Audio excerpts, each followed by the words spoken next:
It's called jury nullification, and it's the system's dirty little secret. It's the system's dirty little secret because when you report for jury duty, no one's going to tell you about it.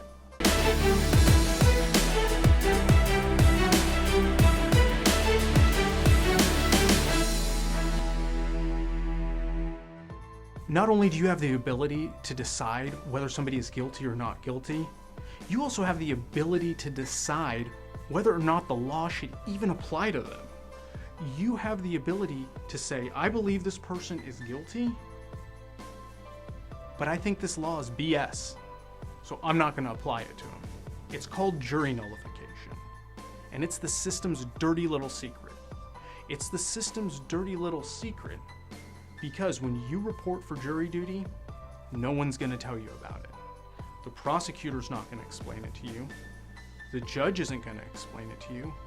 And the defense attorneys aren't allowed to tell you that you can find someone not guilty even if they are guilty.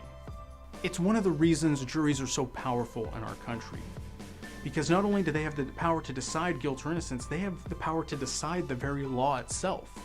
It's like a check and balance against the legislature. Your legislator did not call you before they went out to vote on a bill to get your opinion. But through jury nullification, you have the power to decide what the law is. Let me give you a few examples of how jury nullification could play out in real life. Let's say you're on the jury and a case is possession of marijuana, and you believe that marijuana should be legal. Let's say the facts of the case prove beyond a reasonable doubt. This guy's guilty. He possessed marijuana, no doubt about it. Through jury nullification, you can decide that even though he's guilty, he's not guilty because you believe that marijuana should be legal. Another situation, let's say it's a battery case. And let's say the victim had it coming. This victim antagonized, tormented, terrorized, talked all kinds of smack, and they deserved the beating that they got. Now in that scenario, it's not self-defense, and the defendant is guilty of battery. But you can decide, yeah, he's guilty of battery, but this other guy had it coming, and for that reason, I'm gonna find him not guilty.